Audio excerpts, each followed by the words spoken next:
Laura Anderson, and I'm a school psychologist. You're probably noticing that you and the people around you are acting very differently these days. You may notice that you have a lack of focus or a decreased tolerance for stress or difficulty remembering information, organizing and planning. What day is it? You might be noticing that people are having emergency responses to things that are not true emergencies. We've noticed in staff meetings that coworkers are lashing out at each other over things that typically would have not elicited such a strong response. Students are totally withdrawing and hiding when they would have previously participated in the classroom. I'm sure you're seeing some of these emergency responses in your social media feeds. And that's to be expected right now, and we can probably expect this reactive and uncertain energy as we re-enter school. The good thing is that we know what this is about, and we know that we can expect it. When people are experiencing stress and trauma, they don't have access to the part of their brain that allows them to be rational and calm. So a lot of people are talking right now about how we're experiencing collective trauma. With COVID-19, school closures, obviously the racial and civil unrest that's happening right now. There are also families who have experienced health problems and domestic violence and job loss. A lot of us, and in fact all of us, have had very abrupt lifestyle changes with all of this, and that can be considered collective trauma. Thankfully, we know a lot about the brain and what happens with trauma, and we can use that information to better support ourselves and support our students as we move forward. I know most of us have received training on brain states in the past. We have understood some level of that. However, the nature of brain states means that you probably don't have access to that information right now. When we're flooded, we don't always remember the information that we've previously learned.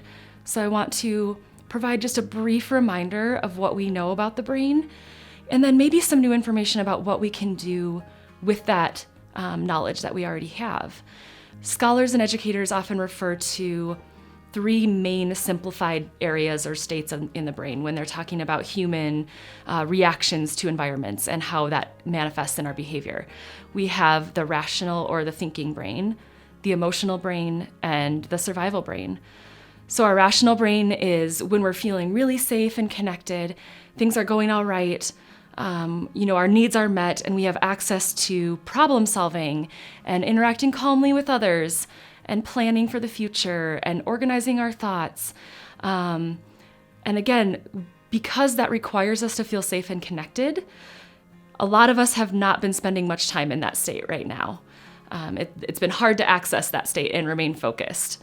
In fact, a lot of us have been spending the majority of our time in our emotional or survival brains. So the emotional brain, or in your limbic system, is triggered, when you feel a loss of connection with those around you. So typically this would have been, if someone has a fight with their spouse, or if someone cuts you off in traffic, or there's a change in your job status and you lose that connection to the people around you, or there's something that triggers that connection with folks around you. And that usually elicits some sort of emotional reaction. You start feeling disorganized, like you can't find words, you might lose focus. For example, even while I was preparing for this talk, I was having such difficulty concentrating that I literally set a timer on my phone for 15 minutes and told myself, don't check your phone, don't respond to text messages, don't open another tab in your browser, just stay focused on one topic for 15 minutes. And it was so incredibly difficult just because of what we've been experiencing for the last few months. Think about this loss of connection that we've all been feeling. Ourselves and our students, we've lost all of those daily interactions, that personal interface that we've been having. That connection was abruptly disrupted. So that is the emotional state that we could find ourselves in. On another level, we could find ourselves in a survival state. That is like the most basic part of the old brain, that brain stem that has taught us how to survive when our safety is threatened. So that's usually the fight, flight, or freeze response. And it can happen even if you just perceive that something is unsafe. You don't actually have to be in a life-threatening situation. In fact, we've seen survival responses for students, I'm sure you've seen this in your classroom, running away from the class when they are offered corrective feedback because they perceived that as unsafe. Or, hiding under the desk, or you might see the kid whose friend takes the toy from them and that's their safety and they hit them, right? So they have that fight, flight, or freeze response. You have probably seen adults fighting over toilet paper in the store. These things are not true emergencies, but our body still responds and our brain still responds to this as if it's an emergency. So the way we've evolved is that we would react to a true emergency in our environment. Say something's coming to attack us and we have to either freeze and hide, we have to run, or we have to fight back. So our brain has that capacity to keep us safe. However, in the modern world, we're not usually in a true life or death situation, but our brain is still triggered into that mode. So what happens is our stress tends to be more psychological or long-lasting, and the brain's reactions still putting out all those stress hormones, and on a long-term basis, that can have really detrimental impacts. You might notice anxiety, depression. I know that I'm hearing from a lot of people and experiencing myself like sleep and eating changes right now. People are having wild dreams, either sleeping a lot or experiencing insomnia. Some people are, eating a ton of carbs or craving that, and other people have a total loss of appetite.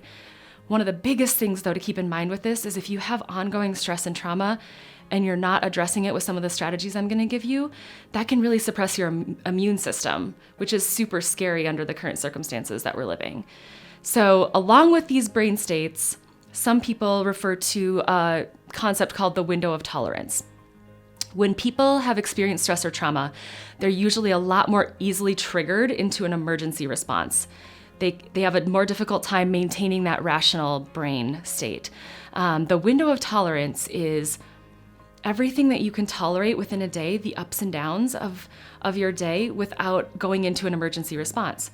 So in a typical day, under normal circumstances, let's say pre-COVID, you spill your coffee and you might swear, but it's not the end of the world, right? Someone cuts you off in traffic and you're frustrated. Then you get feedback in a team meeting and someone says something you don't like, and that could trigger you. And then, a student talks back to you, and all of those things happen within the daily ups and downs of a day. And when you're feeling safe and connected and those needs are met, your window of tolerance is wide enough to account for that. However, now that we're experiencing this ongoing stress and trauma, our windows of tolerance are going to be very narrow. And we can anticipate that if you've had prior trauma experience in your life before all of this, it might be even more exacerbated. So those little things that you could have previously handled, like a staff member talking back to you or giving feedback that you didn't appreciate, that might elicit a fight, flight, or freeze response. And we've seen that happen in staff meetings where, a staff member starts crying or they leave the room or they shut off their camera right now, right? For something that would have normally just been, we can resolve this in the moment. So we have to have some empathy for the fact that our brains are kind of hijacking us in these moments. And the things that we would have normally been able to just think, oh, that's irritating, now we get kind of into that all or nothing mode. And that could happen when a student, talks back to you or becomes non-compliant or refuses to transition. You might feel that emergency response eliciting in yourself. On the other side of that coin, we're probably going to see those similar kinds of reactions with our students. Something that as simple as you providing corrective feedback on a worksheet and saying, oh, that's actually not the correct answer. A student who could have previously just, and fixed it might lash out, might run, might hide. Those are like the extreme survival responses, right? Within that emotional response, we're very likely to see increased sensitivity, probably some more difficulty with peer conflicts, especially thinking about the fact that our kiddos have not had a lot of social experiences. Neither have we, to be fair. We haven't had a lot of experience socializing and resolving conflicts during these months. So little triggers might become very exacerbated. And you might feel this even in your own relationships with friends and family and loved ones. A fight might feel like, okay, let's just burn it all down, right? And so we might be seeing those similar kinds of reactions from our students. We might also see some trauma responses like sleeping in class or just having a lack of patience. So it's really key. What we want you to remember about all of this is that these are very natural reactions that we have in our body. And no one is trying to intentionally act this way, right? When we're feeling these things and we say or do things that we might regret later, we can notice that I didn't intend that. So when my students are acting that way, they're probably also not intending that personally. We can also know that we're probably going to have a decreased window of tolerance as we, move into the next phases and into re-entry. So identifying our own triggers and taking care of our own needs so that we can have a little bit more grace and patience with each other. Another big reason why I want you to have this information is I don't want you to cause additional harm to yourself by staying in this state. This is the type of situation where if you keep yourself agitated and you keep feeling like that and you don't practice, some of the things that I'm going to talk briefly about, you can accidentally escalate a situation, right? Kids co-regulate with the energy that they're with. You will co-regulate with students' energy and they will co-regulate with you. So in that cycle, you can be the one that brings the calm and shares it. And the more we can keep ourselves out of those emotional and survival states, that prevents compassion fatigue and staff burnout as well. So let's take care of ourselves first. Keep in mind that we're all going to need practice, working through these triggers and learning how to stay focused on safety and connection. So moving forward, safety and connection should be your primary focus, right? If you're not feeling safe and connected, you're not going to be an effective teacher. If your students aren't feeling safe and connected, they're not going to learn effectively. So the quickest way, if you remember nothing else from this video, please remember this strategy. The quickest way that you, as the adult in the situation, can intercept that threat response that's trying to hijack your body is through a process called interoception. So in the moment, you realize you're triggered, take a deep breath, and notice what muscles in your body you're clenching. A lot of us clench our jaws, our necks and shoulders, right? So roll your shoulders back, lower bellies and pelvis. A lot of times we're holding tension in there, so releasing that. That grounding and checking in with our muscles and relieving that tension sends the signal back to our brain that our bodies are actually safe and we don't need to be hijacked by these stress hormones. So in the moment, please remember that you can do this to stop that flooding of hormones. Outside of the moment, consider a mindfulness practice. There's a lot of research now on how if the adult in the space, the caregiver or the teacher, practices 20 minutes of mindfulness a day, it has a huge impact on the positive behavior results of the students, even if the students aren't practicing mindfulness. So you can look into that research if you want more information on that. Some educators also bring mindfulness practices into the classroom. So if you want to teach your kids a mindful minute or a quick breathing strategy, do that when everyone's calm so you can prompt it when it's needed. Consider the use of a safe space for yourself and for students. When you are triggered, you may have that urge to fight, flight, or freeze. Same with students. Teach a more appropriate way to escape that environment versus fighting or lashing out. Find someone that can tap in for you if you're feeling triggered, so you can take a quick minute and come back when you're feeling calm and back in your rational brain. For students, allow them to escape to a safe space, whether it's in your classroom or somewhere else in the environment. It's not a timeout, you're not forcing it, but let them go somewhere to calm back down before they come back.